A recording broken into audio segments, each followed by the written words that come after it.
De nous rester fidèles. Vous êtes sur Solo Media Group et vous nous suivez via la bande FM sur la 96.1.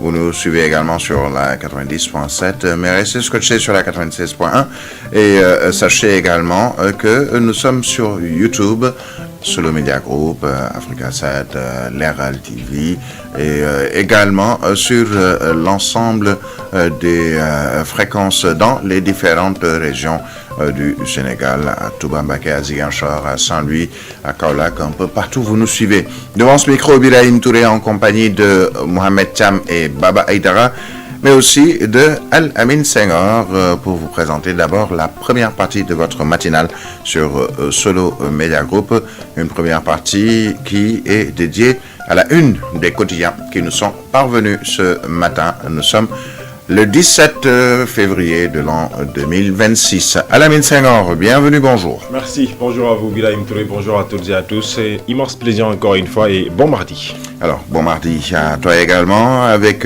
tout d'abord la une des quotidiens, Solo Quotidien du groupe Solo Média. Oui, le quotidien revient sur la levée de l'immunité parlementaire, tout comme beaucoup de quotidiens ce matin, pour ne pas dire tous les quotidiens qui parlent de la levée de l'immunité parlementaire du député Farba Ngom, encore livré à la justice. C'est ce qu'a affiché le quotidien Solo ce matin, qui revient également sur l'affaire Pape Cheikh Diallo et compagnie. Le journal Solo parle de Ibasek et les 3 autres personnes récemment arrêtées porteurs du VIH. Les détails à retrouver également à la page numéro 5 de ce quotidien. Incendie, le ministère des Finances et du Budget prend feu. Les explications du ministère en mettant donc à sa une ce matin l'image du ministre des Finances et du Budget. Il s'agit donc de Cheikh Diba, vous le savez. Donc le ministère a donc sorti un communiqué hier pour revenir sur cet incendie. Plus de peur que de mal, puisqu'il n'y a eu aucune perte en vie humaine, que justement donc en tout cas dégâts matériels, on peut dire. De l'autre sujet évoqué par le quotidien Solo ce matin. Il s'agit donc de cette question judiciaire qui fait débat depuis hier. Donc il s'agit de la convocation de Abdou Nguer. Pourquoi sa convocation? Réponse dans ce quotidien. La crise universitaire, 3 jours de grève décrétés. La vague d'arrestation se poursuit, a informé mon confrère du journal Solo Quotidien ce matin, là où le journal national ou le Soleil revient également sur cette crise universitaire chez Université Cheikh Anta Diop de Dakar. Le blocage pédagogique a titré le journal ce matin. Le quotidien Point Actu parle de la levée de l'immunité parlementaire du député Farba Ngom. Les correspondants du député dans le collimateur de la justice, puisque rappelez-vous, lors de la conférence de presse de la ministre de la Justice Yacine Fall, elle avait donc informé que Farba Ngom avait identifié, en tout cas la justice avait identifié donc 65 interlocuteurs ou interactions avec un acteur politique en liberté provisoire, plus de 400 échanges et messages avec un autre homme politique, indiqué donc ministre Yacine Fall, notamment lors de cette conférence de presse. Eh bien, le quotidien, l'autre source A revient encore une fois donc sur l'affaire des 125 milliards et des téléphones portables de Farba Ngom, munis d'un Coran. Farba a juré devant le Parlement hier, ses collègues députés, qu'il serait donc en tout cas innocent de tout ce qu'on est en train donc de lui suivre. Farba Ngom brandit le Coran et démonte la procédure, titre le journal Les Échos ce matin. L'Observateur revient sur aujourd'hui donc 2 titres majeurs à sa une. La profession de foi de Farba Ngom devant l'Assemblée nationale et la crise universitaire, étudiants et État, le bras de fer s'envenime. C'est ce qu'a titré donc le journal L'Observateur ce matin. Le quotidien Vox Populi à sa une. Le barou d'honneur de Farba Ngom, Coran en main, pour revenir justement donc sur cet acte de Farba Ngom, le député Merdé Agnam hier donc devant les parlementaires à l'Assemblée nationale. Néanmoins, son immunité parlementaire a été levée puisque 108 députés ont voté pour la levée de son immunité parlementaire et 21 ont voté contre, 0 abstention hier donc à l'Assemblée nationale. Le quotidien Vox revient également donc sur cette croisade contre l'homosexualité. Ande Sam Dikoyi se radicalise, a titré mon confrère du journal L'Évidence. À sa une, Farba Ngom jure sur le Coran et conteste la procédure. Parallèlement, le quotidien Le Point encore parle de Farba Ngom. L'Assemblée nationale lève l'immunité de Farba Ngom. Parallèlement aussi, le quotidien à sa une Farba, encore comme a joué justement donc un jeu de mots, mes confrères du journal Le Quotidien, pour parler de dégommer, ils ont parlé de dégommer comme le nom de Farba Ngom. C'est ce que donc a fait mes confrères du journal Le Quotidien avec surtout ces jeux de mots. Libération à sa une, ramification de l'affaire Pape Cheikh Diallo et compagnie. Une soirée partouze passée au crible, informe le journal ce matin. Mes confrères du journal Libération ne se limitent pas que de ça. Ils parlent aussi de la traite de personnes par proxénétisme à Bakel. La DNLT de Tambacounda interpelle Kat Vitus. Le journal parle justement donc de la ressortissante nigérienne qui avait acheté à Dakar une jeune compatriote à 275 000 francs CFA. Une vidéo d'une mineure photographiée sous la contrainte pour les clients retrouvés dans son téléphone. Les quotidiens ont surtout fait focus sur cette levée de l'immunité parlementaire du député Farba Ngom Birahim Touré. Et de l'autre côté, on a un sujet aussi qui est à la une des journaux ce matin. Il s'agit donc de la crise universitaire qui persiste toujours. Les quotidiens sportifs, à l'image du journal Réumi Sport, parlent de la préparation des Lions du Sénégal en perspective de la Coupe du Monde 2026. Le Sénégal affrontera le Pérou à Paris en mars, c'est ce que nous a informé le journal, de même que le journal Record ce matin aussi qui parle de l'équipe nationale du Sénégal, des matchs amicaux qui se préparent au mois de mars. Pérou, Iran, Russie, quel profit pour les Lions du Sénégal? L'avis des experts donc à retrouver dans ce journal, et la Ligue des Champions est aussi évoquée par ce quotidien, nous y reviendrons. Birahim Touré.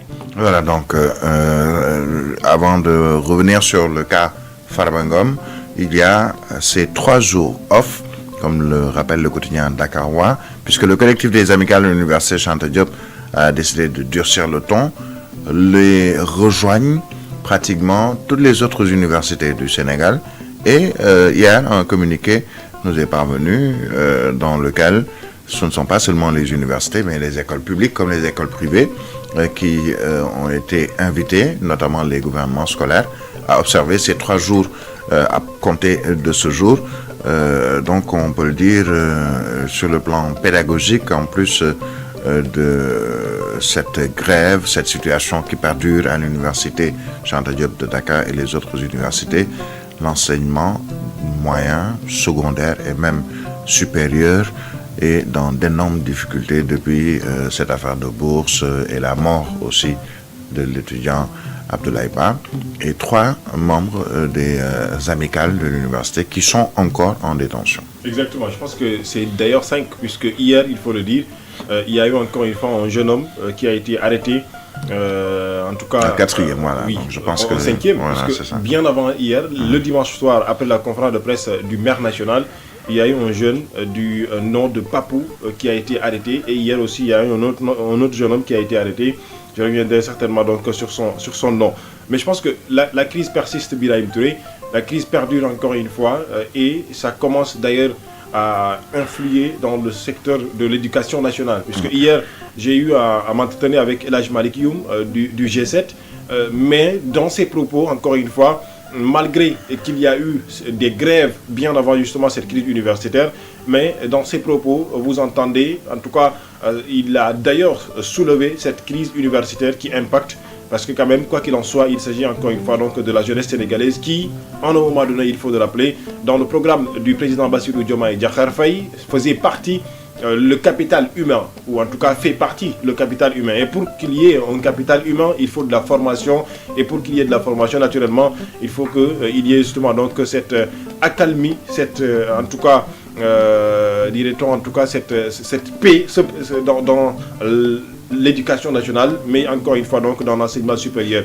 Maintenant, aujourd'hui, la question c'est comment faire pour sortir de cette crise? C'est aujourd'hui, à mon avis, la question qu'il faut se poser. Et pour sortir de cette crise, il faut impérativement que les étudiants soient libérés d'abord, pour que les autorités puissent s'asseoir autour d'une table avec l'ensemble des acteurs concernés pour essayer de discuter, trouver un compromis, trouver un terrain d'entente pour sortir de cette crise. Parce que personne, je dis bien, personne n'y sort vainqueur, personne n'y sort gagnant, en tout cas sur ce combat. Et je pense que l'État du Sénégal, qui a l'obligation, et je précise l'obligation, le droit de veiller à ce que ces jeunes soient formés, aujourd'hui, en tout cas, n'y gagnent absolument rien. De même que les jeunes qui ont l'obligation, le devoir de se former pour, comme on le disait, en tout cas, armez-vous de savoir jusqu'aux dents. Aujourd'hui, les jeunes ne peuvent pas s'armer de savoir tant qu'ils ne se forment pas. Donc aujourd'hui, à mon avis, il y a beaucoup de paramètres à prendre en compte pour qu'enfin,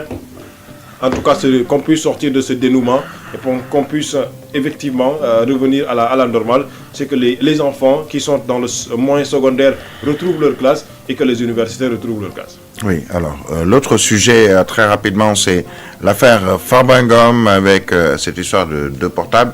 Hier, il était à l'Assemblée nationale, le député Mohamed Ngom dit Farba Ngom, et lors de sa prise de parole, il a parlé de tout, sauf de cette affaire de téléphone portable. Et c'était pour revenir sur ces accusations de 125 milliards de francs CFA qu'il aurait perçus. On parle de corruption, commission, entre autres. Et il y a eu même des sorties des membres du pouvoir. Waly Diouf Bodian demande l'annulation des actes posés avant la levée de l'immunité du député Farba Ngom. Et comme le titre le journal L'Informateur, tout ceci a été fait a posteriori, c'est-à-dire on a poursuivi Farba Ngom, Mohamed Ngom, parlé de ses téléphones, fait une conférence de presse avant même la levée de son immunité parlementaire qui a été actée hier.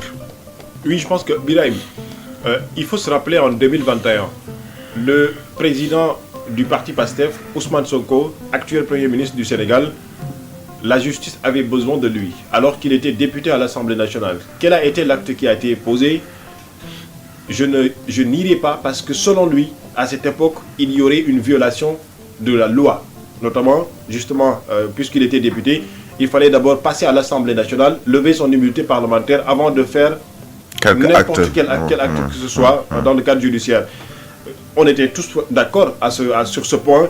Aujourd'hui, on se pose des questions. Pourquoi aujourd'hui, ce qui était en train de réclamer que justice soit faite dans les procédures légales, dans les bases légales, aujourd'hui se retrouve en tout cas au sommet de l'État du Sénégal et entre guillemets comme si voilà, ils ignoraient la situation. Mais je ne vais pas revenir sur ça parce qu'à mon avis, je le dis et je le répète, le plus important est que la justice soit rendue et qu'il n'y ait pas en tout cas une justice à deux vitesses. Ça, je pense que les Sénégalais sont intransigeants par rapport à cela. Donc aujourd'hui, par rapport à cette affaire, il faut impérativement respecter les droits de Farba Ngom en tant que d'abord Sénégalais, mais en tant que parlementaire à l'Assemblée nationale. Donc je pense que ça, c'est un.